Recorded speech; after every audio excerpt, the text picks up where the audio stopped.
오늘 우리에게 주신 하나님의 말씀은 시편 35편 19절에서 28절까지의 말씀입니다. 저와 여러분이 한 절씩 교독하고 마지막 절은 함께 합독합니다. 거짓말쟁이 원수들이 나를 이겼다면서 기뻐하지 못하게 해 주십시오. 까닭 없이 나를 미워하는 자들이 서로 눈짓을 주고받으며 즐거워하지 못하게 해 주십시오. 그들은 평화에 대해 말하는 법이 없습니다. 평화롭게 사는 백성을 거짓말로 모해합니다.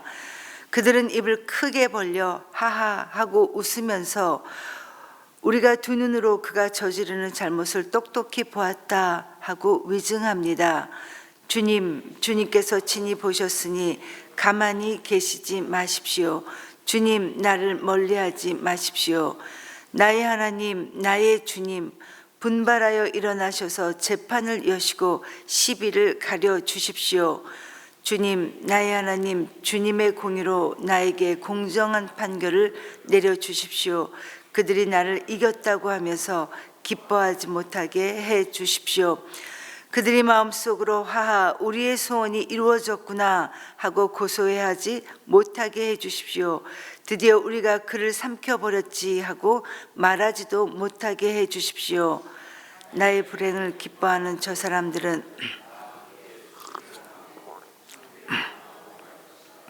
나를 보고서 우쭐대는 저 사람들은 수치와 창피를 당할 것이다. 그러나 내가 받은 무죄 판결을 기뻐하는 자들은 즐거이 노래하면서 기뻐할 것이다. 그들은 쉬지 않고 주님은 위대하시다. 그를 섬기는 사람에게 기꺼이 평화를 주시는 분이시다 하고 말할 것이다.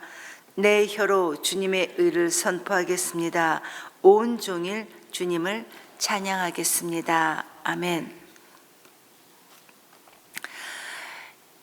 여러분, 우리가 계속해서 살펴보고 있는 이 시편의 말씀은 우리가 하나님께 찬양하며 하나님께 감사를 드리는 이 찬양시이기도 하지만 또 이 세상에서 우리들이 겪을 수밖에 없는 실패와 아픔들, 우리들이 겪을 수밖에 없는 이런 좌절, 낙심으로 인해서 죽을 것 같은 우리의 신음과 탄식을 하나님께 토로하는 탄원시이기도 합니다.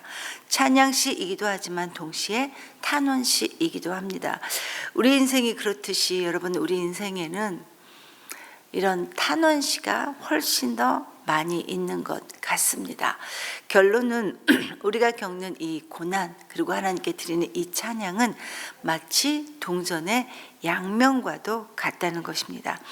우리 가운데도 어김없이 늘 우리에게 고난이 찾아옵니다. 그런데 여러분, 우리에게 이런 고난이 올 때 우리는 이 고난을 받는 이 강도에 따라 어떤 때는 하나님의 선하심을 의심하게 될 수도 있습니다.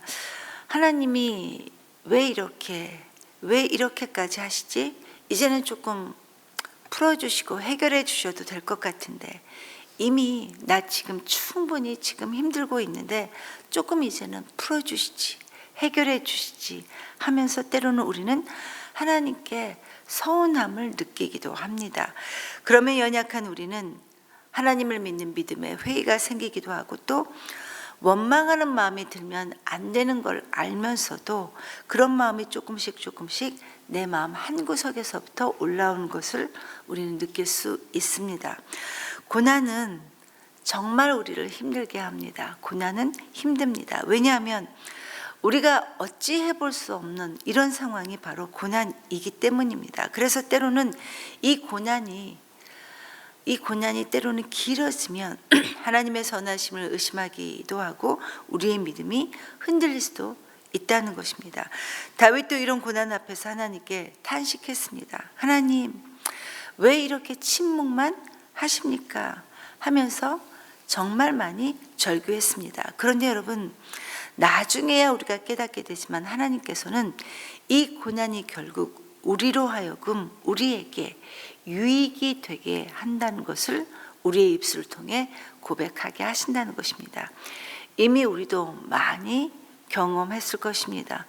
고난당한 것이 유익이라 이로 인하여 내가 주의 율례를 배우게 되었나니. 이 말씀이 어떤 것인지 우리도 어느 정도는 경험했다는 것입니다. 다윗도 지금까지 수없이 많이 이것을 경험했었고 오늘 시편의 말씀에서도 보여주고 있습니다.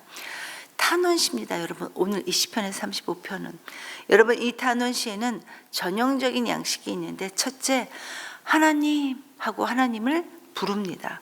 그리고 두 번째는 하나님, 내가 죽을 것만 같습니다 라는 이 탄식으로 자기의 사정을 하나님께 아릅니다. 그리고 하나님께 도와달라고 간절히 기도합니다.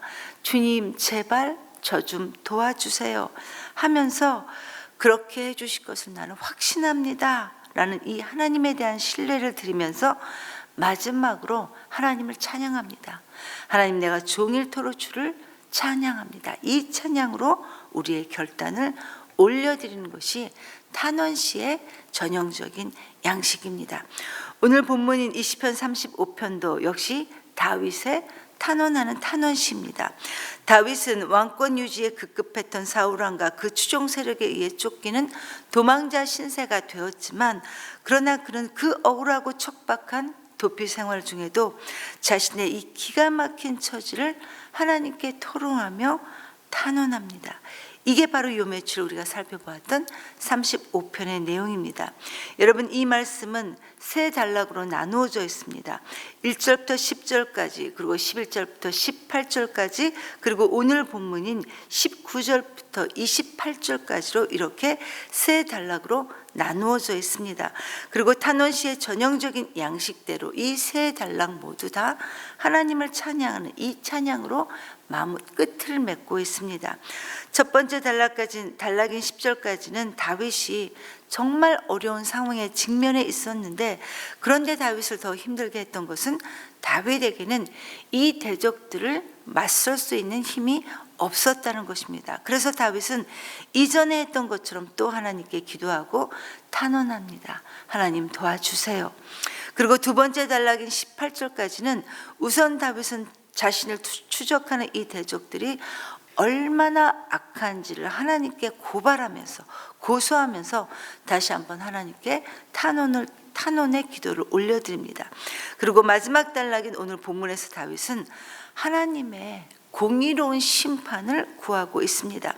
자기의 무죄를 입증하고 그들의 악행을 하나님께 고발하면서 하나님은 정의롭고 공의로운 하나님이시기 때문에 자신과 대적들을 바르게 판단하시며 그들을 심판하실 것이라 확신하고 있습니다. 그리고 마치 법정에서 의로운 재판장에게 자신을 변론하는 이런 모습으로 호소하면서 마지막 이 단락 역시도 하나님을 찬양하는 이 찬양으로 끝맺음을 합니다. 28절에 내 혀로 주님의 일을 선포합니다. 온종일 나는 주님을 찬양하겠습니다 라고 이 찬양으로 마무리합니다. 그런데 여러분, 이 시편의 내용처럼 불평과 탄원할 수밖에 없는 이 서글픈 처지와 형편이 여러분 어찌 다윗만의 일이겠습니까? 답답해서 미칠 것 같아 신음하며 모질고 이 서러운 현실로 인해 비명이 나올 수밖에 없는 이 눈물의 시간이 우리들에게도 참 많이 있는 것 같습니다. 우리에게도 시편을 기록하라 하면 우리 역시도 물론 감사의 찬양시도 있겠지만, 그러나 이런 탄원시가 우리 인생에도 훨씬 더 많이 있을 것 같습니다. 얼마 전 목장 모임회를 한번 갔는데 한 분이 이런 말씀을 하신 적이 있습니다.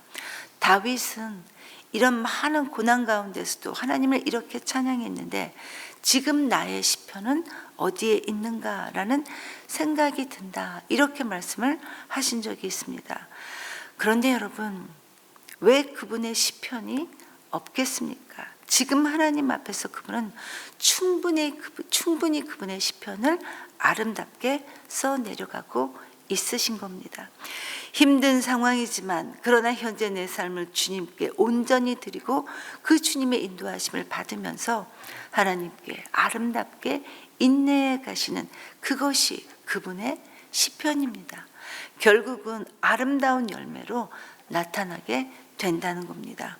성도 여러분, 기억하십시다. 시편의 탄원시는 그냥 탄원으로 끝나지 않고 언제나 그러나 그러나가 있습니다. 설령 내 형편이 지금은 이렇다 하더라도 나는 내 하나님을 믿기에, 나를 도와주시고 나를 일으켜 주실 내 하나님을 믿기 때문에, 그러나 나는 하나님을 기다리고 하나님을 찬양합니다. 이렇게 단언으로 시작해서 찬양으로 끝을 맺는다는 겁니다.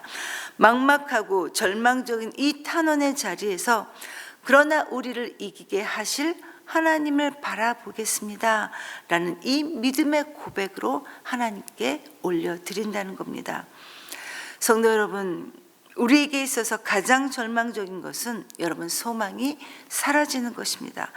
그러나 오직 하나님만 바라보며 우리에게 허락된 오늘의 삶을 기꺼이 감수하며 나아갈 때 하나님은 우리로 하여금 하나님을 찬양하는 이 자리에, 여기 이 자리까지 우리를 서게 하실 것입니다. 그리고 이것을 믿는 것이 바로 믿음입니다. 여러분, 우리가 살펴보고 있는 이 시편의 말씀들은 다윗에 대해 가지고 있는 우리의 많은 환상들을 깨지게 합니다. 우리는 이 다윗이 누렸던 권세, 다윗의 부유함에 우리는 주목했지만, 그러나 우리가 시편을 통해서 바라본 이 다윗은 여러분 그렇지 않았습니다. 다윗의 삶은 겉으로는 화려해 보였지만 그러나 그는 늘 고난 가운데, 많은 고난 가운데 있었다는 것입니다. 그럼에도 불구하고 다윗이 위대한 믿음의 사람이었다라는 이 점은 그가 고난을 당했을 때 어떻게 그 고난과 대면하였는가, 바로 이 부분이라는 것입니다. 다윗도 우리처럼 하나님 앞에서 하나님 왜 침묵만 하십니까? 라고 하면서 탄식하며 소리칩니다. 그러나 다윗은 이 고난 때문에 하나님을 향한 그 믿음만큼은 흔들리지 않았다는 겁니다. 오히려 그 고난으로 인해 하나님을 더 가까이 하는 시간으로 이 다윗은 만들었다는 것입니다. 가장 간절한 마음으로 하나님께 나아갔고, 그리고 자신의 기도를 들어주실 것을 하나님께 겸손한 마음으로 기도했습니다. 그래서 여러분, 다윗은 성경에 그 어떤 인물보다 고난으로부터 구원받은 은혜를 많이 누렸던 사람이 바로 이 다윗이었습니다. 그래서 다윗은 어떻게 합니까? 하나님을 찬송합니다. 자신을 고난으로부터 구원해 주신 하나님을 누구보다 더 확신 있게 찬송합니다. 그래서 여러분, 고난은 우리 모두에게 결국은 힘들지만 유익이 됩니다. 성도 여러분, 우리에게 주어진 이 상황은 힘들지만 그러나 이 상황에 굴하지 않고 오히려 우리가 하나님께 기도하며 가까이 할 수 있기를 간절히 기도합니다. 그렇게 할 때 우리는 하나님의 구원의 은혜를 더욱더 풍성하게, 하나님 나라의 비밀을 더욱더 풍성하게, 그리고 하나님을 더 깊이 경험하게 될 것입니다. 저와 여러분이 이러한 과정들을 통해 하나님 새롭게 만나고 우리의 신앙이 더욱더 강건해지기를 간절히 기도합니다. 이 시간 말씀을 기억하면서 함께 기도하기 원합니다. 주님, 이 세상에는 내가 할 수 있는 일보다 할 수 없는 일들이 하나님 훨씬 더 많이 있는 것을 하나님 우리는 알고 있습니다. 주님, 우리를 불쌍히 여겨주셔서 우리의 신음, 한숨, 이 탄식의 상황에서도 그러나 오직 하나님만을 바라보며 기도하고 찬양할 수 있도록 하나님 우리를 인도해 주시옵소서. 무력한 인생을 향해 지금도 은혜로 일하시는 우리 하나님의 선하심을 바라보며 날마다 주님을 소망할 수 있도록 하나님 우리를 인도해 주시옵소서. 이렇게 간절하게 기도하시고, 여러분, 오늘은 가정을 위해 기도하는 날입니다. 행여나 우리 가정 가운데 아직 믿지 않는 자녀나 믿지 않는 분들이 계시다면 주님, 그들을 인도해 주셔서 하나님을 만날 수 있도록 도와주시고 우리 가정이 주님만을 섬기는 가정이 될 수 있도록 하나님 우리 가정을 도와주시옵소서.